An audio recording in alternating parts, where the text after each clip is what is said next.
welcome in to Pittsburgh Anti-Imperialist League. We've got our flower on the board. I just want to thank everybody for coming here on International Human Rights Day as we wage war in at least 7 countries, maybe more. I haven't checked the news lately. But, it's kind of a misnomer. And as Obama continues to expand the role of war-fighting capabilities, and the empire is out to save the world so as not to destroy it, or destroy the world so as not to save it, or at least make it safe for imperialism. There's no more important topic. And as far as the speakers, I've known Greg for over 40 years. I'm always humbled to be in his presence. Wow. His knowledge is boundless. I've known Typhoon and Carl shorter times, but believe me, I have the same respect for their commitment and their integrity and their efforts on behalf of oppressed people everywhere. And with that, I'll turn it over to my co-worker, or co-chair, or whatever. Yes. So we'll ask our speakers to spend about 15 minutes talking about the topics related to peace and imperialism. And before we start, I wanted to read a brief excerpt from a book that was written by one of the women who was involved in the peace-building process after the Civil War in Liberia. She actually resisted the war back in the early 2000s as well. But this is her take. Organizations like the UN do a lot of good, but there are certain basic realities they never seem to grasp. One is that every war is different, even those with surface similarities, because the reasons and the ways countries fight have everything to do with their histories and the way their societies are organized. If conflicts aren't identical, resolution can never be one size fits all. Maybe the most important truth that eludes these organizations is that it's insulting when outsiders come in and tell a traumatized people what it will take for them to heal. You cannot go to another country and make a plan for it. The cultural context is so different from what you know that you will not understand much of what you see. I would never come to the U.S. and claim to understand what's going on, even in African American culture. People who have lived through a terrible conflict may be hungry and desperate, but they're not stupid. They often have very good ideas about how peace can evolve, and they need to be asked. So that quote talks a lot about what it's like to rebuild after war and conflict. But our discussion today will also include why those conflicts began and who's funding them and things like that. But I think that's important to keep in mind, that there's no one-size-fits-all approach to peace. Okay, so with that, come on up, Greg, our first speaker. Excited to see you. Thank you, both you chairs, honorable chairs.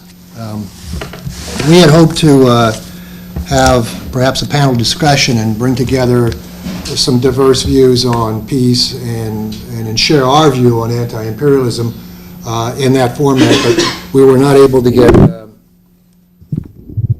speakers in a short notice. So what we're going to use this opportunity to do is discuss our view, PAIL's view, Pittsburgh Anti-Imperialist League's perspective on war, and how we think wars come about, and how wars can be avoided.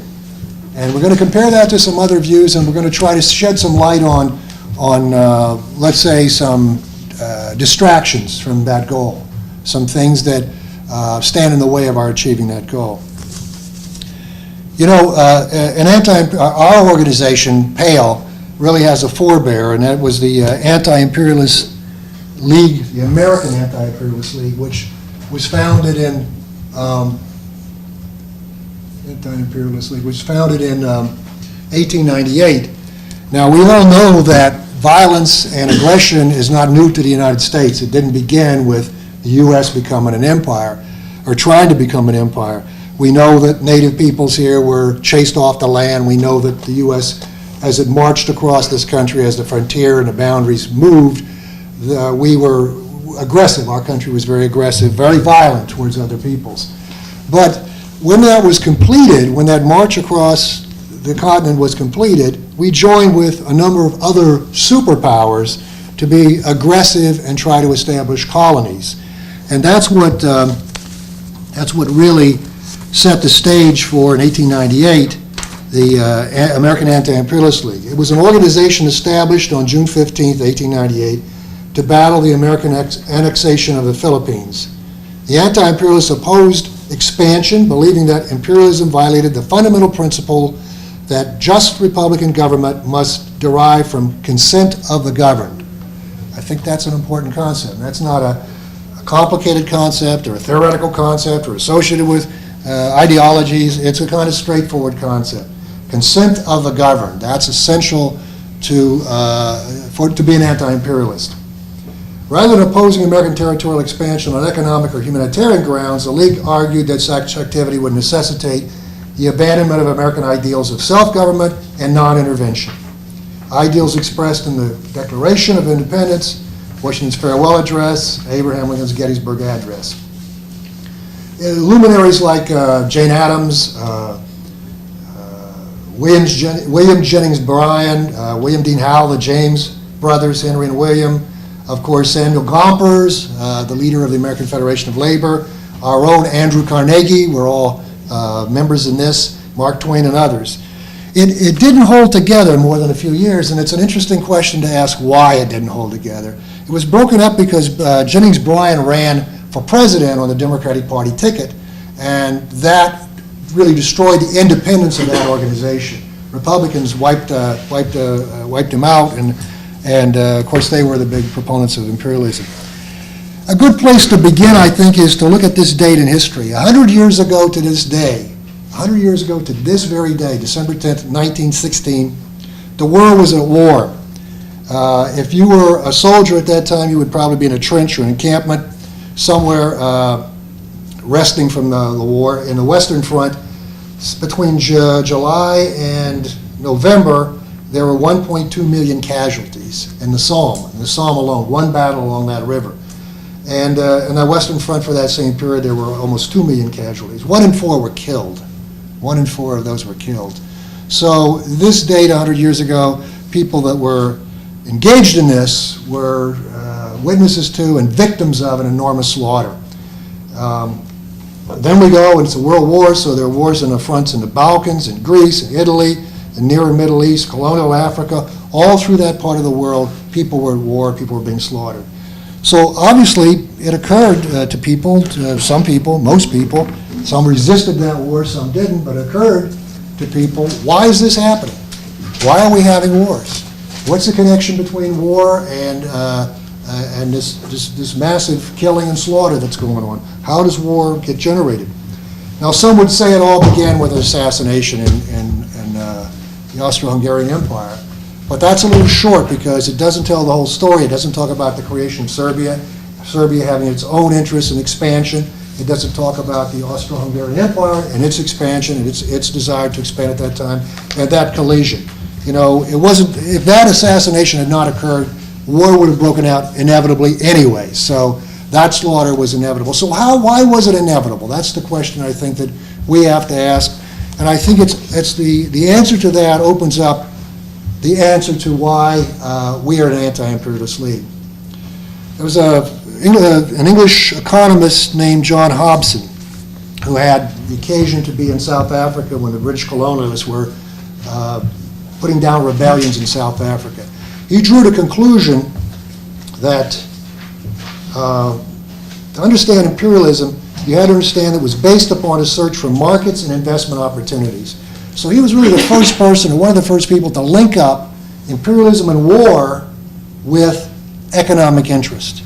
And of course, in 1916, 100 years ago, again, in the midst of that great war, Vladimir Lenin also projected through a book called Imperialism that connection, that essential connection between economic interest and war.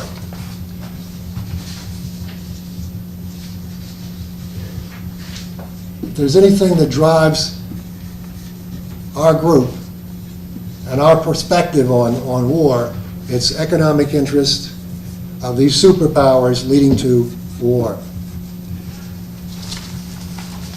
But Lenin went further. Lenin talked not just about economic interest, but he talked about the evolution of capitalism. And in his mind, by 1916, when he wrote Imperialism, a capitalism had evolved into monopoly capitalism. Monopoly capitalism, it became the dominant form of capitalism throughout the world, and that fed empires and the expansion of empires, and consequently war. He argued that finance capital was a big factor in the evolution of the merging of industrial capital and banking capital into finance capital, created the means, and it created the mechanism, because people would want to send capital overseas accordingly to the explanation of why there was war. He talked about the export of capital overshadowing the export of commodities. So again, it's these financial entities that want to export capital to these countries, set up their own enterprises there and so forth. And then the formation of international monopolies. Now think about this in terms of today, where you have all these things not being speculation, as it was to many people that read Lenin at that time, but a reality. I mean, today that's essential to what we see. International corporations, transnational or multinational corporations, in a dominant form, economic form in the world. And they drive the drive for war. And lastly, the division of the world into spheres of interest. Now, Lenin is critical of the AAL, the American Anti-Imperialist League. He writes specifically about them in his book.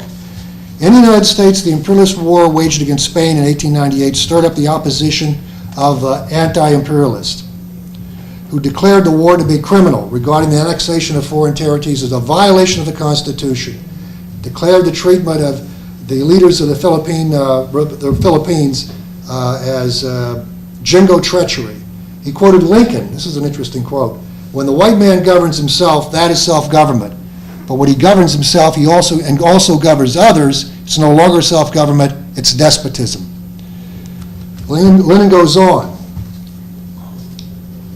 That group, the AL, shrank from recognizing the inseparable bond between imperialism and the trust, and therefore between imperialism and the foundations of capitalism, while it shrank from joining the forces engendered by large-scale capitalism and its development. So he was the first person to really create the link between economic interest and the inevitability of war as a result of the predation of those economic interests.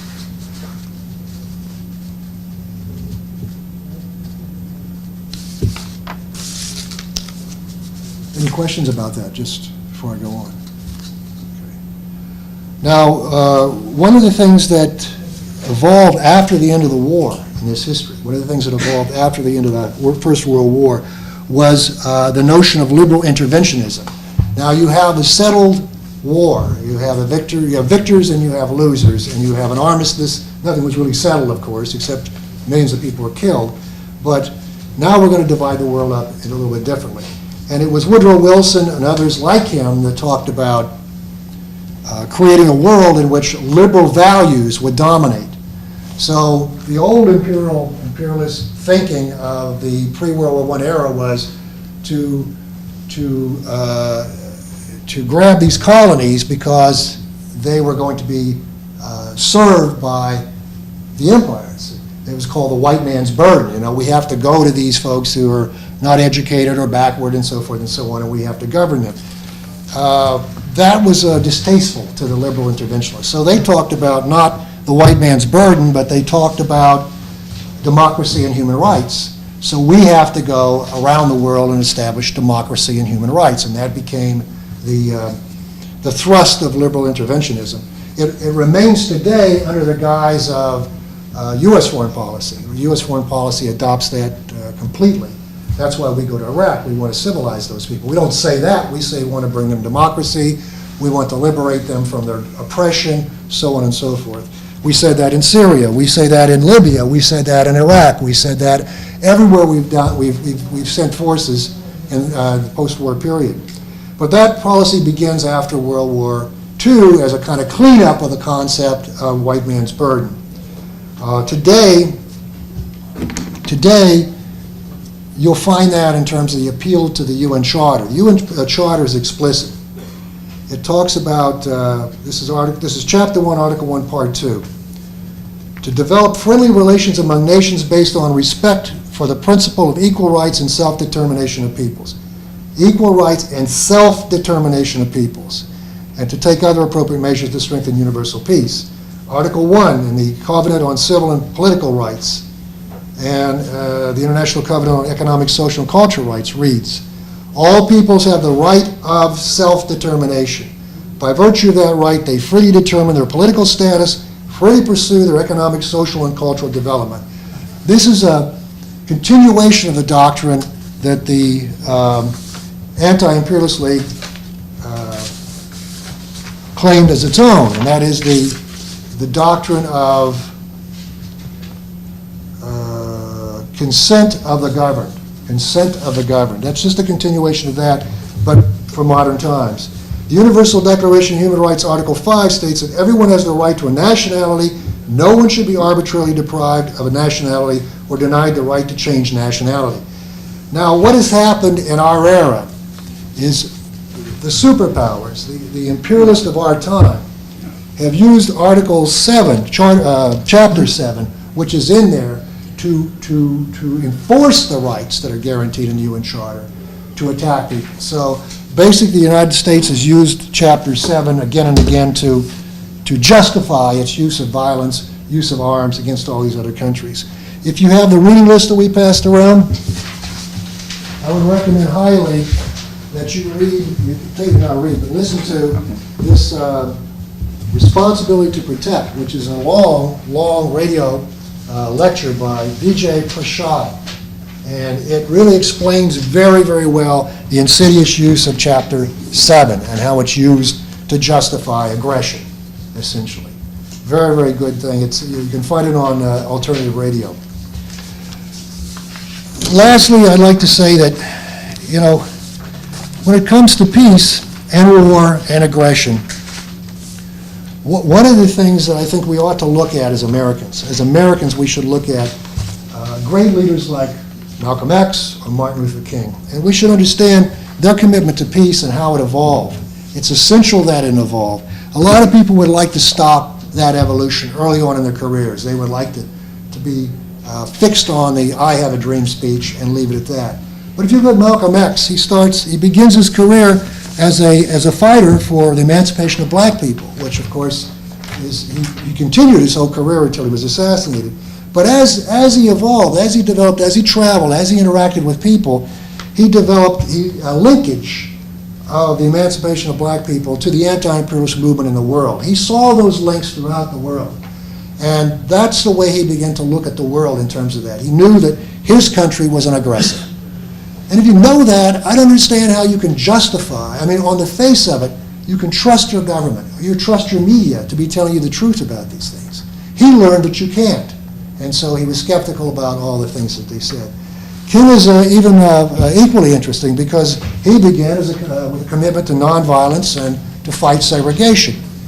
Again, a project that he continued his whole career. But as he evolved, he realized the connection between economic justice and the fate of black people. He understood that was essential. It wasn't propagandized. He wasn't convinced. He didn't have his arm twisted. He learned that. He studied that. He saw that as the struggle developed and evolved. And finally, he connected it to the Vietnam War. He connected the emancipation of black people to the Vietnam War. So again, he came all the way through that. He grew into understanding what imperialism has to do with all these subjects. And of course, he was assassinated too. Maybe there's a reason that people that develop that understanding are assassinated. But, in any case, I think what we try to do is link up war to imperialism. And of course, we think the proper stance to take regarding stopping war is anti-imperialism. The other, the Samantha Power approach that comes about justifying the action of countries to save other countries, we reject that. We see that as aiding and abetting imperialism. It's up to people to make their own decisions. It's up to people. The principle of self-determination trumps these other concerns. That's our view on the Anti-Imperialist League. Now we welcome Typhoon.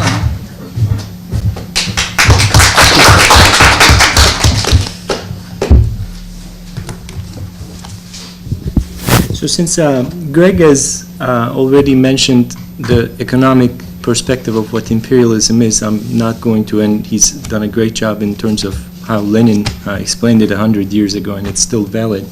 I'm not going to delve into that. I want to concentrate on what it really means to us as far as being in the heart of the empire, as Jose Marti, one of the Cuban liberation fighters in the 19th century, called, what it really means to be an anti-imperialist in the heart of the beast itself. But just one really striking, as far as the imperialism being the rule of essentially finance, monopoly, capital, this is a recent example. The number of large banks in the US that qualified as large was 37 in 1990. By 2009, it had just shrunken to 4. Wow. The concentration of the finance capital and the rule of monopolies. That's just a very interesting, striking example. And all this is touted as the free market. And so it is important, really, to keep in mind when we say imperialism, we're talking about the final stage of capitalism. We're talking about a system that seeks world domination in order to secure its control of markets and capture of resources. And it's driven by the expand or die logic of capitalism. It tries to dominate the rest of the world politically, economically, and militarily. It pursues the overthrow of independent states, even ones that only partly block the penetration of its capital into its markets, for the profit realization of today's oil giants and other profit-seeking corporations. And obviously, as we've already mentioned, this pursuit of markets and resources is essential motivation for a murderous set of policies. And that is one other important thing to keep in mind, that these policies are not subject to fundamental change. These are not government policies. These are not policies of one leader or the other. Governments may change, leaders may change, but these are intrinsic policies that are intrinsic to the capitalist system itself. So I want to take Syria as a current example first. Historically, the rule of the US imperialism and its allies in the Middle East essentially centered on the drive to install and maintain client states while pushing for the overthrow of independent ones. Oppressive regimes, I'll call them regimes, like Saudi Arabia, Bahrain, Kuwait, Qatar, these are literal monarchies. They enjoy full support of US imperialism, as long as they serve the interests of US and its allies. And when needed, as seen in this last Syrian crisis, they will willingly participate in the imperialist plans to overthrow neighboring independent states. Now, the role of Turkey, Qatar, Saudi Arabia, Israel, the dirty role that they have played in Syria clearly demonstrate this. Now, it's interesting, the Syrian crisis started in 2011, but the US imperialists were already devising plans for overthrowing the government of Syria much earlier. Here's I believe this is from a document in 2006. It's a document by the US government that was complaining already in 2006 that Syria has failed to join an increasingly interconnected global economy. And the same document went on to mention that as a result of the ruling party, Ba'athist Party's ideological fixation on socialism, and I'm not claiming that the Ba'athist Party is a socialist in the way we understand it, but they were saying that privatization of government enterprises is still not widespread. The economy remains highly controlled by the government. And they were complaining about an Article 14 in the Syrian constitution, which reaffirms the importance of the public ownership of natural resources, facilities, institutions, and public utilities. And in the eyes of the US government, by pursuing independent economic policies and refusing to surrender these state-owned public enterprises to imperialist interests, Syria was guilty as charged, way before 2011. Now, before every imperialist intervention, Greg already mentioned this current doctrine called responsibility to protect that frames the whole intervention in humanitarian terms. And it's actually authored, in a way, architected by Kofi Annan, who was one of the previous UN head. The preferred tactic of the imperialists is to portray the leadership of the targeted nation as pure evil, the embodiment of pure evil.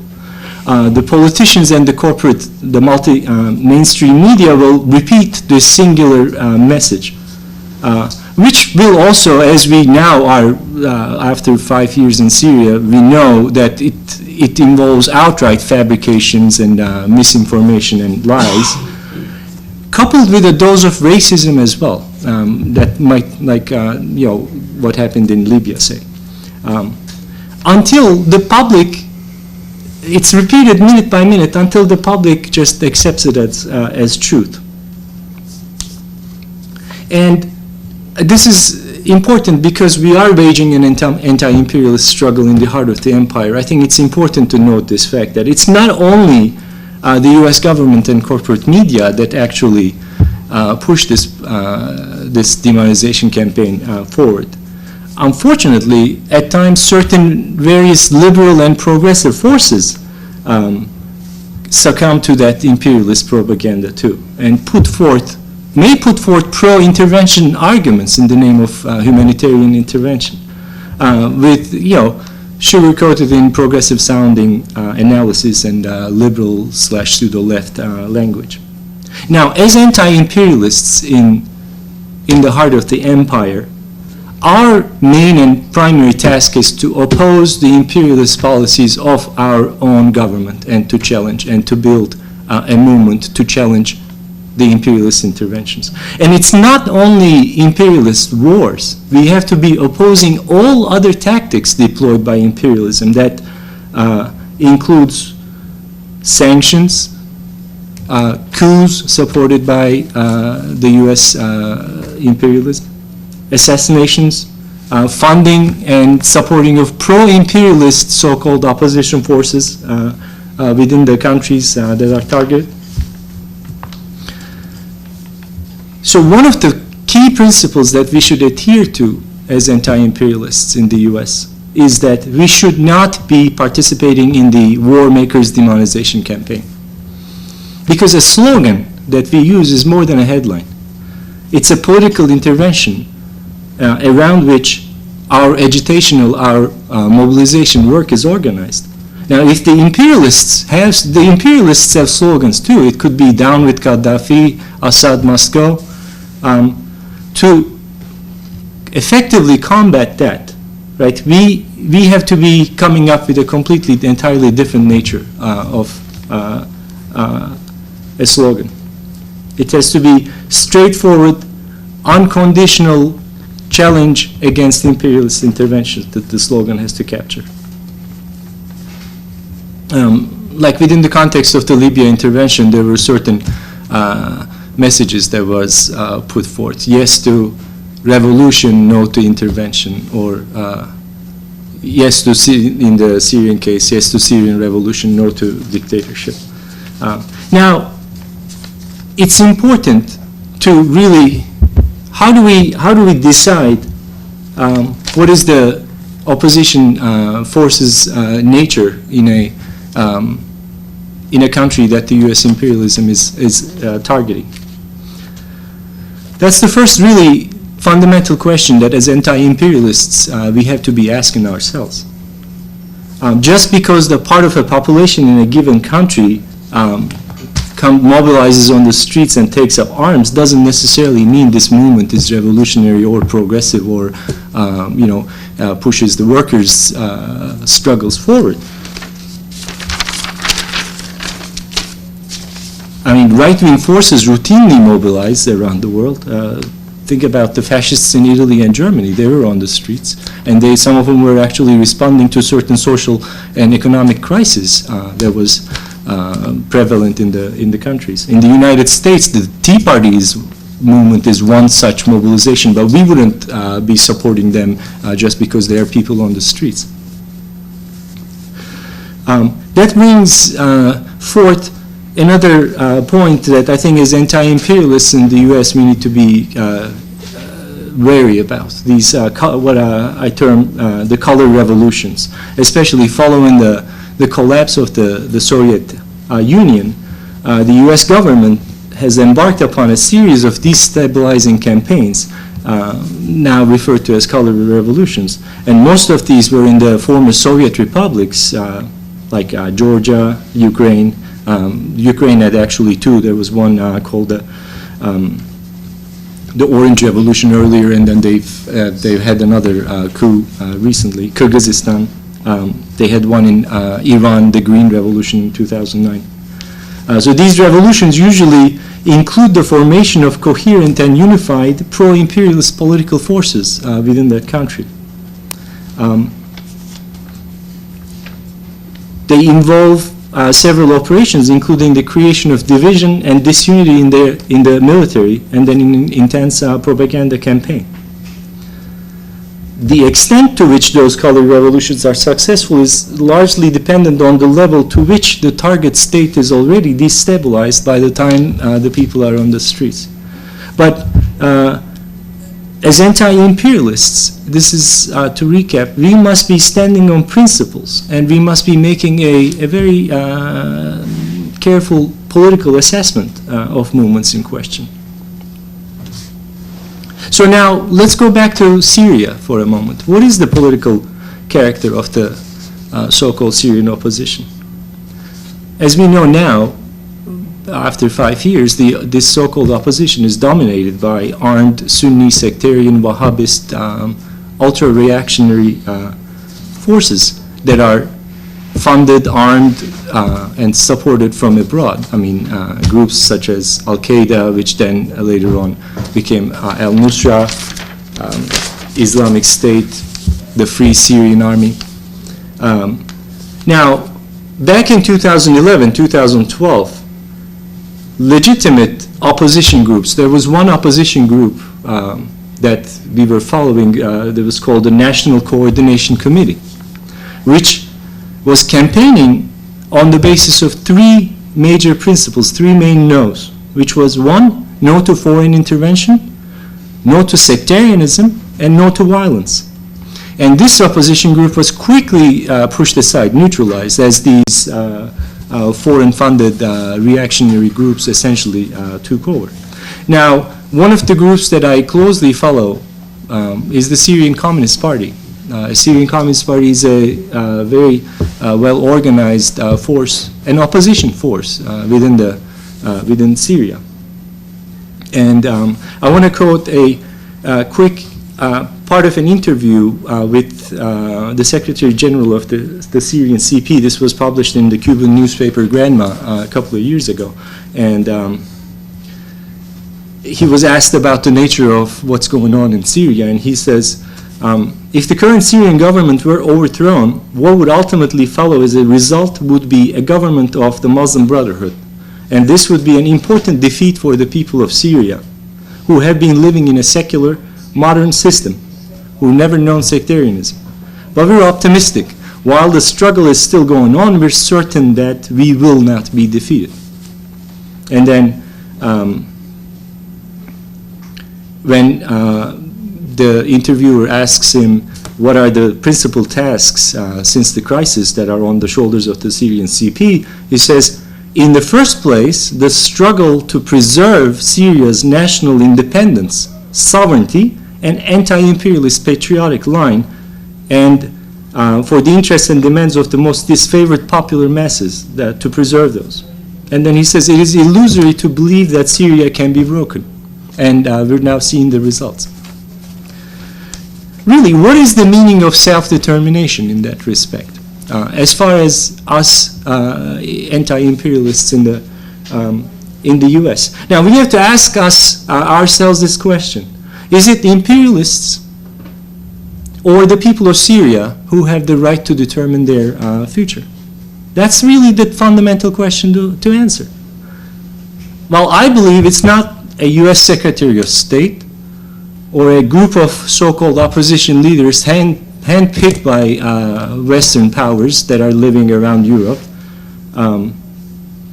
It's not a Saudi or Qatari monarch. It's not certainly the dictator I would call the Turkish currently President Tayyip Erdogan.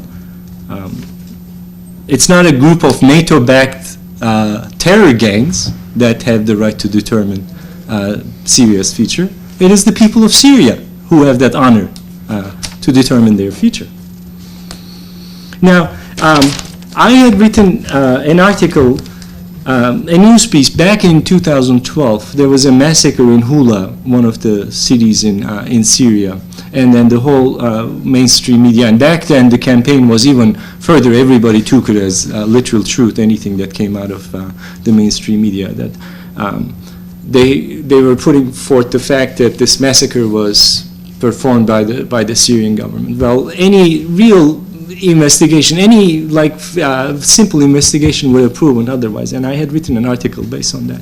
And I received a response criticizing that article, but it does capture the nature of some of the liberal pro-interventionist, albeit maybe with all the good intentions. But this reader, I would like to read 2 sentences of his response. So he says, I can't get behind any socialism, he's referring, that doesn't prioritize saving lives. Maybe in my old age, he's 24. It's not that old. I'm getting sentimental, but I don't see how there could be anything bigger for any politics to concern itself with than human life. There are no good wars, and no one walks away from a conflict. What I do know is that I find this non-interventionist stance to be highly antithetical, although we're not anti-interventionists, we're intervening in the US imperialist policies. So he says he finds this non-interventionist stance to be highly antithetical to the spirit of internationalism that's integral to the successful reproduction of socialism. To me, it's a question of ethics. It would be wrong to throw the Syrian uprising under the bus just because the bourgeoisie might capitalize off the conflict, and I'm honestly appalled by your perspective. Now, the response was this. The issue about which side to support or not cannot really be determined by an estimate of violence. Wars are inherently violent. But the issue can be determined by assessing the social and political character of the contending forces. So what should then be the position of people of conscience and anti-imperialists in the US when it comes to Syria? Now, as we mentioned earlier, right, despite this fake rhetoric of freedom, democracy, and human rights, the only objective of US imperialist interventions is to secure for international capitalists the domination of this, in this Syria case, strategically oil-rich region. And were it not for the imperialist intervention by arming, funding all these sectarian, ultra-reactionary forces, this crisis would have been this war, proxy war, would have been over a long time ago, because the Syrian government, whether you like it or not, had a mass support. And this violence and bloodletting has been essentially drawn out by the imperialist governments and the client regimes like Turkey and Saudi Arabia there, in the hope that a long, bloody war would eventually bring the Syrian people down. It didn't. As someone in the US, we have to see this. The former colonizers of the Middle East, while a government that maintains kill lists, that assassinates people around the world through drones, have no right even to utter the word humanitarian. That is essentially, as Greg earlier mentioned, an updated version of the white man's burden, and we need to oppose that. we need to challenge that. Our task is here, and our main task is to oppose imperialist interventions that are put forth by our government. The business of the Syrian situation is for the Syrian people to determine what to do with their fate. That's all I had to say.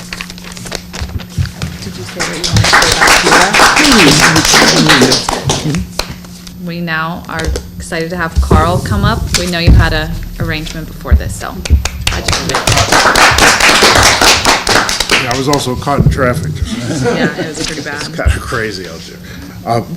How I wanted to just start is there's a concept comes out of China called countries want independence, nations want liberation, and people want revolution, as the constant struggles that we all face and people face all over the world.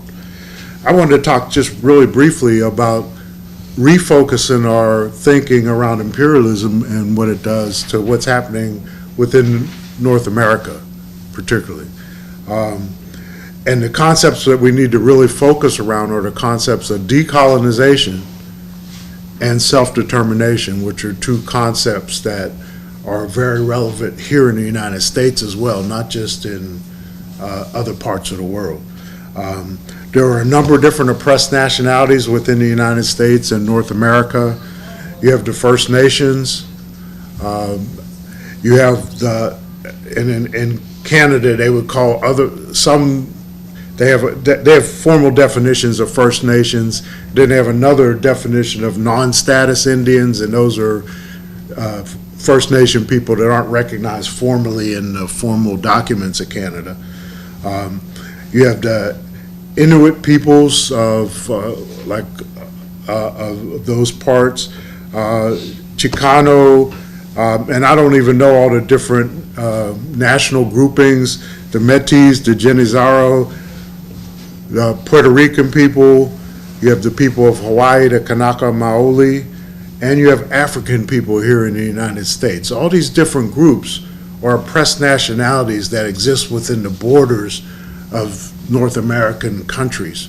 And these groups have a right to self-determination, and also a slightly different concept would be the whole concept of decolonization. I wanted to hand out some papers here. Sorry, I need to hand more that way. I mainly have worked around the Black Liberation Movement, or the movement of African Americans here in the United States. And we created this thing called the Black is Back Coalition. And the Black is Back Coalition focuses around organizing African Americans, particularly in the United States, around self-determination and reparations. And I just wanted to read the first little part of this thing, and you can read the rest. We have a 19-point agenda, the 19 points are there, you can read those later. But a critical moment in our history is upon us. In addition to the traditional centuries-long destitution and political repression that has characterized our existence and distorted virtually all our intracommunal relationships within the U.S., there's now an escalation of police and other white violence directed at our people that demands a coherent response. The entire world is in a state of turmoil. The vast majority of the world's people that experience poverty and cruelty as normal features of life is in a state of rebellion. Because the world capitalist system owes its existence to the enslavement of our people and colonial domination of much of the world, capitalism rests uneasily on a fault line of oppression.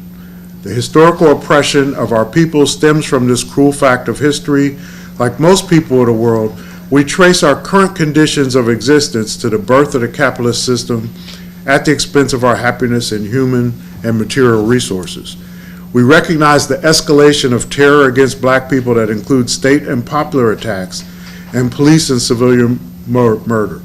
We understand that the prominent expressions of white nationalism revealed through the electoral process to select a new president of the United States are due to the growth of resistance among oppressed populations of the world and within the U.S.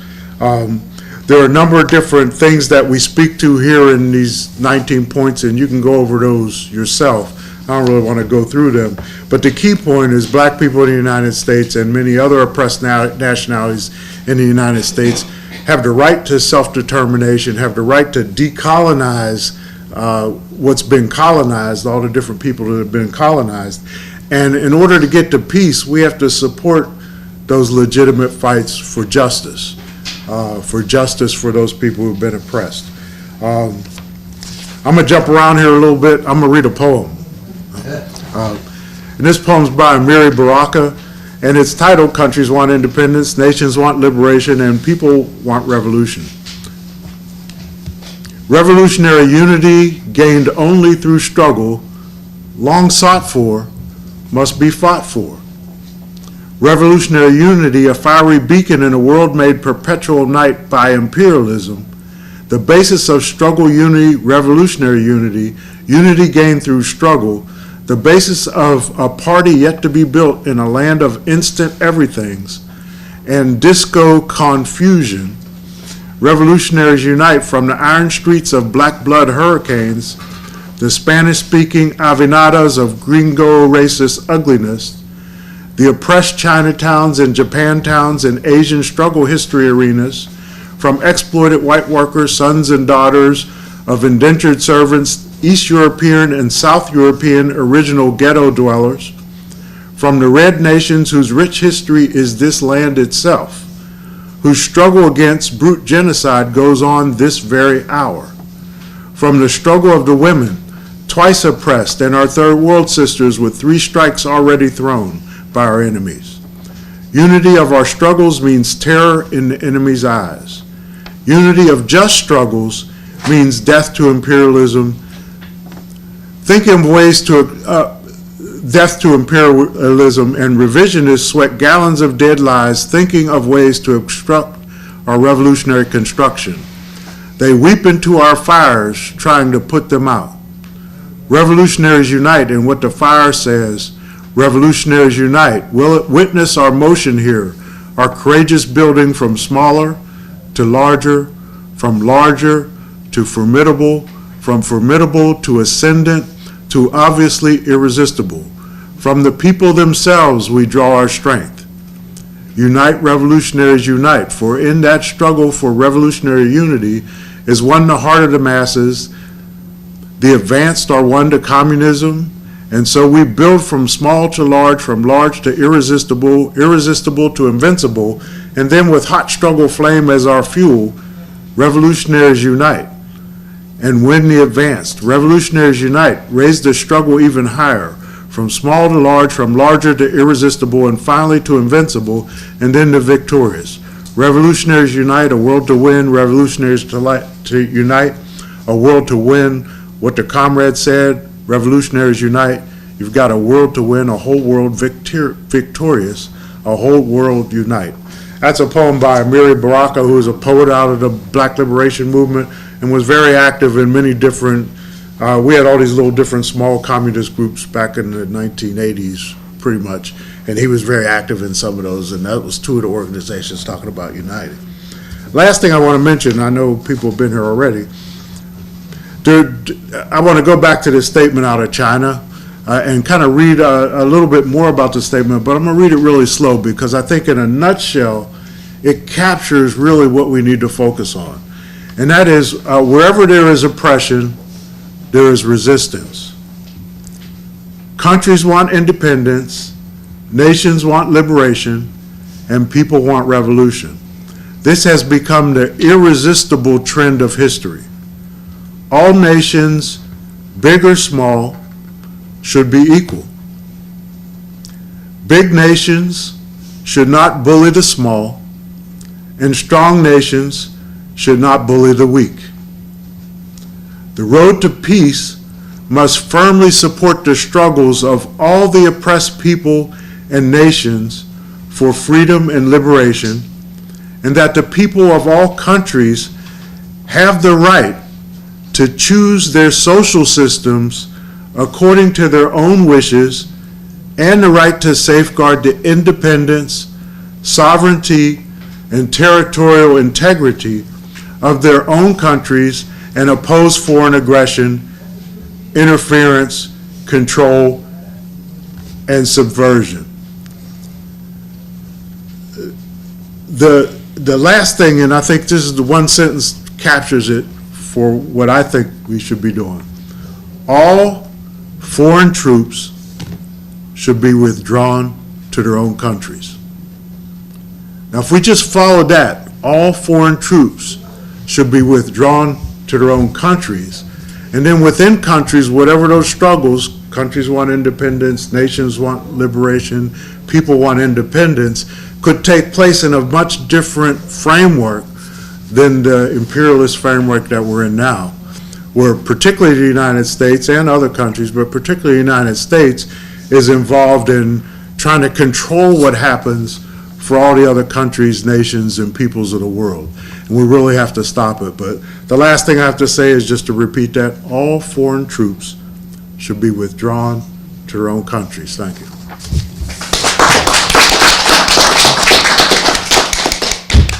Thank you, Carl.